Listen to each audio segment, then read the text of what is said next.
नरसंहार पर फ्रांस ने एक्शन लिया है। बड़ी खबर इस वक्त की आपको दे दें, 30 रूसी राजनयिकों को फ्रांस की ओर से निकाला जाएगा। ये बड़ी खबर हम आपको बता रहे हैं। फ्रांस के राष्ट्रपति इमैनुअल मैक्रों की ओर से ये कहा गया था कि रशिया की तमाम जो अधिकारी हैं उनको बूचा नरसंहार पर जवाब देना होगा। और इसी बीच ये बड़ी खबर आई है कि ये बड़ा कदम उठाया गया है फ्रांस की ओर से। 30 राजनयिकों को फ्रांस जो है वो निकालेगा वहां देश से। लगातार देखिए, इमैनुअल मैक्रों भी व्लादिमीर पुतिन से बातचीत कर रहे थे। उन्होंने कहा था कि व्लादिमीर पुतिन रुकने वाले नहीं हैं। ये बात आपको याद होगी, जब करीब 1 घंटे तक फोन पर उनसे बातचीत हुई थी। आज से कम 2 हफ्ते पहले ये बात जब हुई तो उन्होंने इस बात का जिक्र किया था कि जैसी बातें व्लादिमीर पुतिन ने कही उनसे ये स्पष्ट होता है कि वो अभी रुकने वाले नहीं। और उसके बाद एक के बाद एक इस तरह की तस्वीरें, और फिर आई तस्वीरें बूचा नरसंहार की। रूस पर बूचा में नरसंहार के आरोप लगे हैं। पूरी दुनिया जहां बूचा नरसंहार की निंदा कर रही है, तो वहीं रिपब्लिक भारत की टीम इकलौती ऐसी भारतीय टीम है जो वहां से एक्सक्लूसिव रिपोर्ट्स दिखा रही है।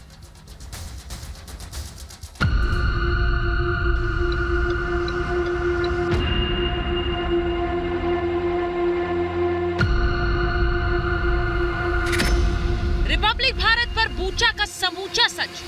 समय रिपब्लिक भारत एक ऐसा चैनल है जो पहुंच चुका है बूचा में। तस्वीरों ने खलबली मचाई। क्या है सच्चाई? इसी इलाके में किस तरीके से गोलियों को बरसाया गया वो आपको यहाँ पर नजर आएगा। देखिए, ये गोलियों के निशान हैं। जब क्रॉस फायरिंग हो रही थी तो इस तरीके से यहाँ पर आप गोलियों के निशान देख सकते हैं।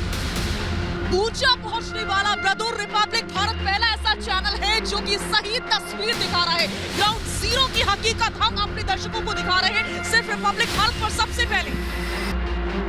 कीव के करीब की कुछ तस्वीरों ने पूरी दुनिया को हिलाकर रख दिया। चितराए शवों को देखकर हर किसी के शरीर में सिहरन दौड़ गई। हर कोई हैरान रह गया, परेशान हो उठा कि क्या बर्बरता का ये रूप भी हो सकता है। ऐसे में इंसानियत की बुरी गत की क्या है हकीकत, ये जानने के लिए रिपब्लिक भारत बूचा जा पहुंचा, ताकि जाना जा सके कि सच क्या है प्रोपेगेंडा। इस बूचा शहर में ही 40 दिनों तक जंग चली, जो कि अब ये बताती है कि यहाँ पर टैंक तबाह हो गए हैं, आर्टिलरी का इस्तेमाल किया गया है। देखिए, एक जानकारी और हम दे दें, क्योंकि बूचा के रास्ते ही कीव पर कब्जे की लड़ाई थी, लेकिन ये लड़ाई बूचा तक ही सीमित रह गई, इरपिन तक सीमित रह गई, और तबाही की तस्वीरें लगातार हमारी टीम आप तक पहुंचा रही है। आपको ये भी बता दें कि यहाँ पर ज़ेलेंस्की और जो हेड ऑफ पार्लियामेंट है यूक्रेन के, वो भी पहुंचे थे रिपब्लिक भारत की टीम के साथ, और उन्होंने भी इस तबाही की तस्वीर को, इस तबाही के मंजर को देखा। बेशक, और तस्वीरें सबसे ज्यादा इंपॉर्टेंट हो जाती हैं, जो कि रिपब्लिक की टीम लगातार अपने दर्शकों को अपनी सभी चैनल्स पर दिखा रही है। इस समय भी ग्राउंड जीरो पर मौजूद है। यहाँ पर सिर्फ तबाही है, सिर्फ वीरानापन है, सड़कें खाली हो चुकी हैं, पूरा का पूरा शहर खाली है। लेकिन रिपब्लिक भारत की टीम सच्चाई दिखाने के लिए यहाँ पर अभी भी इस समय भी मौजूद है। जब यहाँ कोई नहीं है, कोई चैनल दूर दूर तक नहीं है, तब रिपब्लिक यहाँ पर इकलौता चैनल है। मृदुल, दरअसल कहा जा रहा है कि बूचा से लौटते वक्त रूसी सैनिकों ने बेहद बर्बरता की, मानवता को बट और बूटों से रौंद दिया। और फिर सामने आई शवों की वो तस्वीरें जो शहर में बिखरे पड़े थे। सामने आई वो तस्वीरें जो चर्च के पास एक कब्रगाह की थी, जहां एक गड्ढे में शवों की कतार थी। कब्र की लंबाई करीब 45 फीट बताई गई। हम असलियत जानने उसी जगह पहुंच गए। जो क्रूरता और बर्बरता की गई, उसकी गवाही देती है तस्वीरें ठीक आप मेरे बगल में देख रहे हैं। एक चर्च के पीछे लोगों को दफनाने के लिए यह गड्ढा खोदा गया, और यहां पर सैकड़ों की संख्या में शव लेकर आए गए हैं। ये तस्वीरें वाकई हृदय विदारक तस्वीरें हैं, जो बताती हैं कि अभी तक की जो तस्वीर आप पूरे यूक्रेन में देख रहे थे, उसके बाद लोग किस तरह से यहाँ पर अपनी जान गंवा रहे हैं। और बड़ी संख्या में यहाँ पर कई सारी लाशें लाई गई हैं। कुछ यहाँ पर बॉडी बैग्स में पैक की गई हैं, तो कुछ तस्वीरें हम आपको ऐसी दिखा रहे हैं जो सिर्फ और सिर्फ मिट्टी के ढेर में दब चुकी हैं। और यहाँ पर ये तस्वीर बताने के लिए काफ़ी है कि जो बर्बरता है, क्रूरता है, वो यहाँ पर की गई है। इस तस्वीर को देखकर समझा जा सकता है कि अभी जो लड़ाई चल रही थी दोनों देशों के बीच में, उसमें कई सारे ऐसे निर्दोष लोग थे जिन्होंने अपनी जान गंवा दी। इसमें बच्चे हैं, महिलाएं हैं, और वो इस समय यहाँ पर दफन की गए हैं। इसमें कोई किंतु परंतु नहीं था कि वहां तमाम शव पड़े थे। कुछ बॉडीज बैग में थी, कुछ मिट्टी में दबी हुई थी, जिनके हाथ पैर नजर आ रहे थे।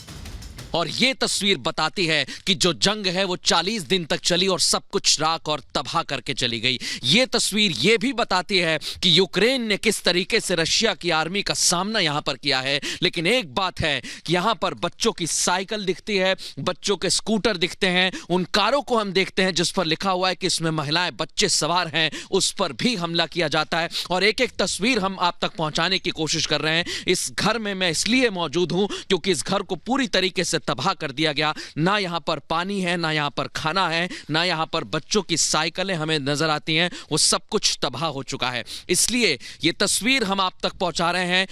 एक दूसरे पर आरोप जरूर लगाए जा रहे हैं। यूक्रेन कहता है कि रशिया ने यह स्थिति की है, रशिया लगातार इससे इनकार करता है। ये सच है कि इन लोगों की मौत की वजह युद्ध ही है, और ये भी सच है कि मरने वाले निर्दोष हैं। लेकिन सवाल ये कि क्या वाकई इन लोगों का नरसंहार किया गया? क्या रूसी सेना ने बूचा से लौटते वक्त लोगों को बेरहमी से मौत के घाट उतारा, या फिर अलग अलग जगह युद्ध में जान गंवाने वाले लोगों को प्रोपेगेंडा के तहत इस तरह दिखाया गया ताकि रूस के माथे नरसंहार का ठप्पा लगाया जा सके?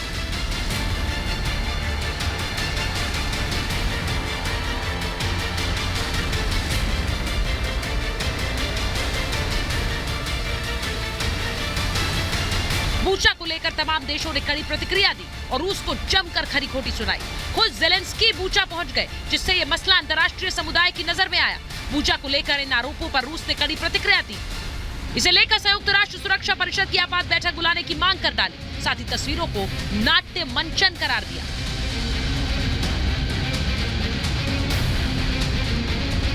इन्हीं आरोप प्रत्यारोपों की हकीकत बताने रिपब्लिक की टीम तत्काल बूचा पहुंची और दुनिया के सामने कब्रगाह की सच्चाई रखी। सवाल अब भी बरकरार है कि आखिर इतने वक्त बाद भी कब्र पर मिट्टी क्यों नहीं डाली गई, क्यों खुला रखा गया? क्या दुनिया के सामने माहौल बनाने के लिए, क्या प्रोपेगेंडा फैलाने के लिए?